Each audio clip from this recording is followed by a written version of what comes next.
Greetings, students. This is Mr. Quiroz. I came up with a tutorial to help you guys finish up your DBQ Fall of Rome essay. And in order for us to complete this together as a class, what I need you to do is one, make sure that you're playing this video, and two, that you're listening attentively. The great thing about the video is that you can go back to certain parts of the video that you missed, but the following will help you complete three components of your essay. One, your introduction paragraph. Two, your body paragraph. And three, your counter argument. The conclusion paragraph, I will explain it in class.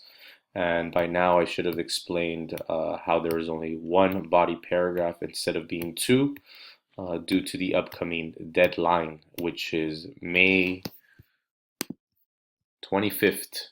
So I would like everyone in here to keep that in mind, that on May 25th, there is a hard deadline for us to complete the essay. So let's take it step by step. First step is for you all to access Google Classroom, which is right here projected on my screen here. After you access Google Classroom, what I would like everyone to do is to keep the following tabs open.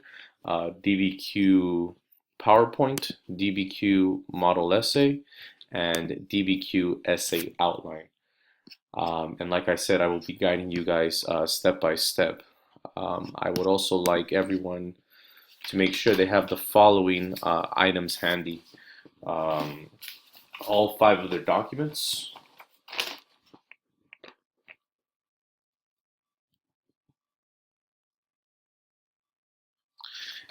Categorizing documents. So half slip of paper that you should have highlighted looks something like this. And if you also have this as well, this is very handy. It's the chart that has all the document information on it. Now, I know it's been a while since some of you may have worked on this, so just raise your hand if you have any questions in regards to documents that you may be missing and what may come in handy. Also, if you have this paper as well with your quotes, that would be excellent as well. So just a quick recap of the things that you need, that you are holding on to or having your sheet protector. All 5 documents.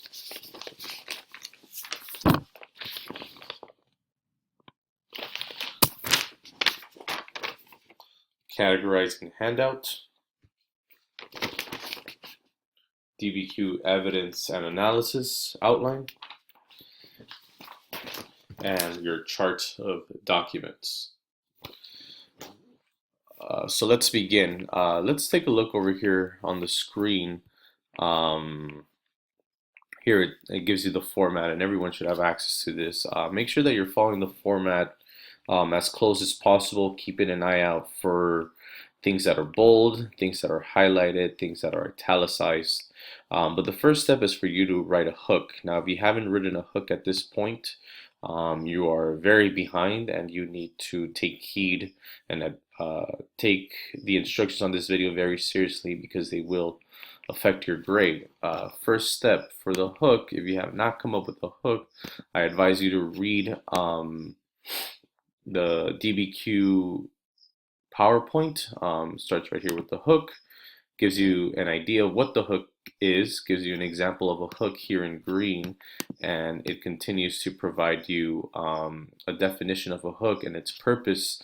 Now, if you're having a really hard time writing a hook for your DBQ essay, I advise for you to use the hook that I have provided here on the PowerPoint, or the hook here on the actual DBQ model essay.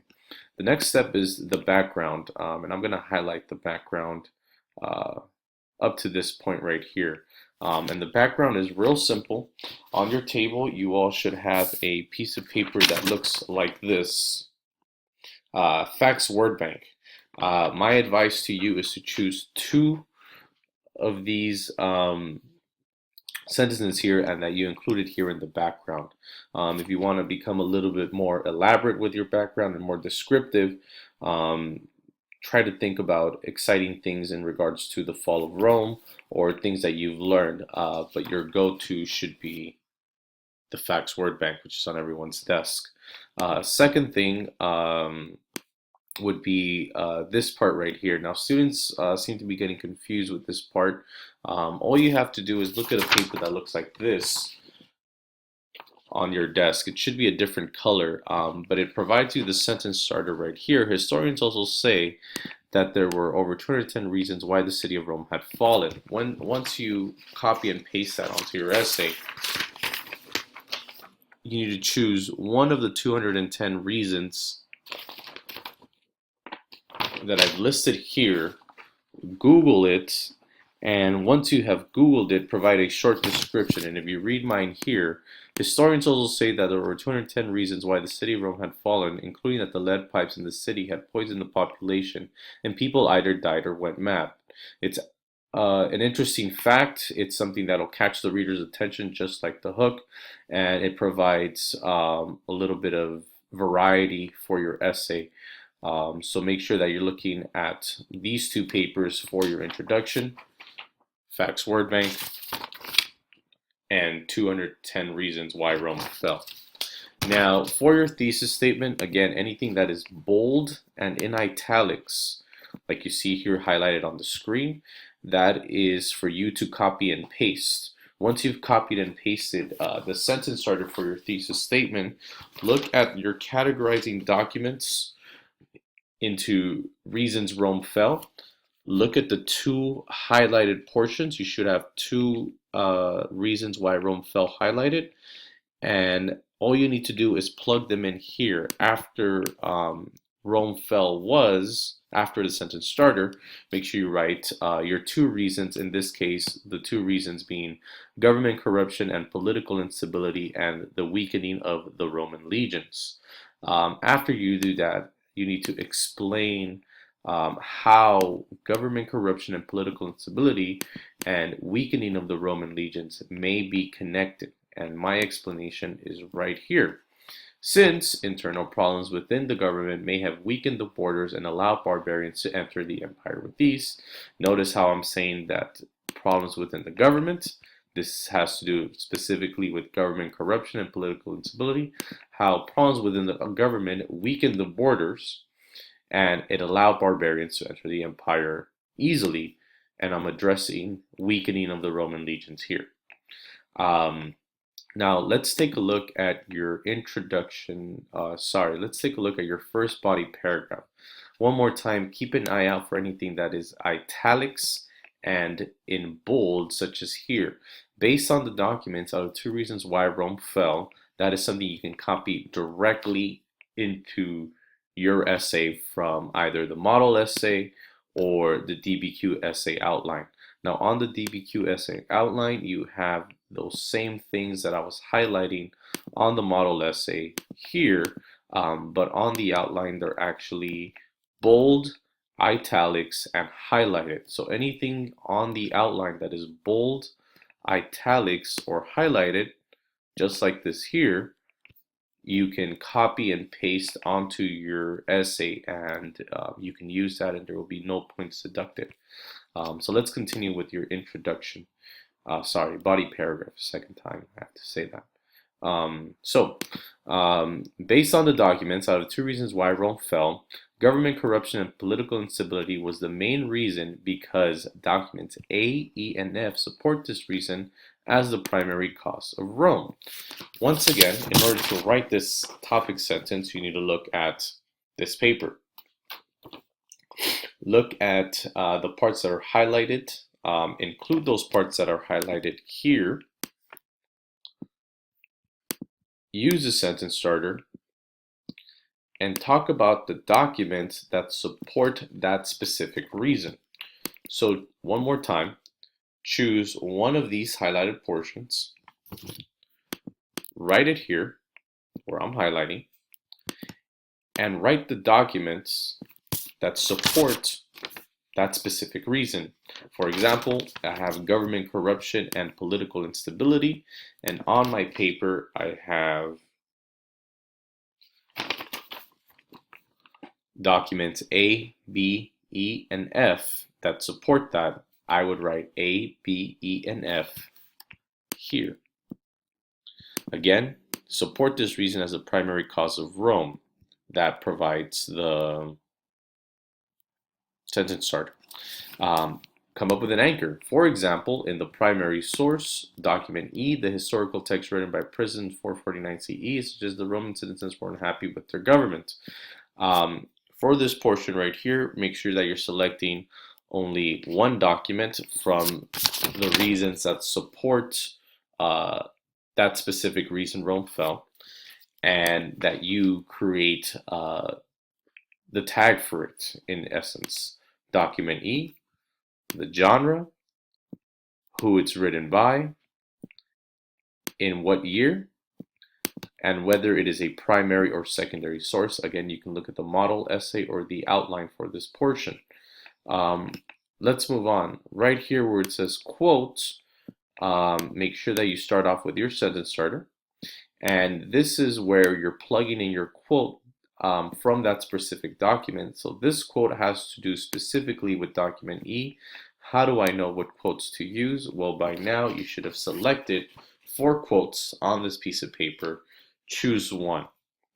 Then you come up with your analysis and commentary. This demonstrates that. Talk about your quote. Explain what your quote is talking about. The condition of Roman subjects in time of peace is worse than war. Taxes are very severe, and unprincipled men inflict injuries on others. This is what the quote is saying. This demonstrates that even during peaceful year, Roman citizens are taxed heavily and men run lawless in the street. What does this suggest? It suggests that their government is not controlling the people and require the people pay heavy taxes to keep the government running. How might this affect the government? Since the government can't control the city anymore, it is unstable and people prefer the rulership of others. People are upset. In this case, the Huns. They prefer the rulership of the Huns because citizens are experiencing a better life under new rulers. This is a part that students always have a hard time doing, and if you need help with your commentary, please raise your hand. But I highly suggest that you look at my model example here, that you look at the outline and you follow it step by step by step, because on the outline it tells you to do certain parts that I feel some students are not reading. State the reason with the highest total. State the document letters that support it. Provide a lead-in. Don't know what a lead-in is? Look back at the DBQ PowerPoint right here. Provides you an example of what a lead-in. Now I'm running out of time because this is only 15 minutes and that's the only time allowed for the free version, so I need to explain the counterclaim briefly. The counterclaim has to do specifically with the Byzantine Empire. And this is something that we spent a good amount of time studying in the past month or so. And everyone needs to start off with the following question. However, history has also shown that the eastern half of the empire survived, bringing up the question, did Rome really fall? That's the ultimate question. Or what entails the fall of an empire? And here, what you have to do is you have to explain things that you learned in the in regards to the Byzantine Empire. Provide facts. If Rome had fallen, how did its capital in the east continue to thrive? And you sort of have to explain that by providing facts in regards to the Byzantine Empire, how it was a major trading hub, how it had beautiful pieces of art, how it held all the knowledge of the Roman Empire. And these are all things that you need to recall in your memory. Now, there's no need for quotes. There's no need for you to cite evidence. However, if you read my counterclaim here, it'll give you an idea of what you need to do. And you need to sort of state that some historians would say that Rome did not fall until 1453 when the Turks took the city. As some historians previously believe, Rome fell because the city fell, but that is not the case because the empire continued to thrive in the east. That is it. Let me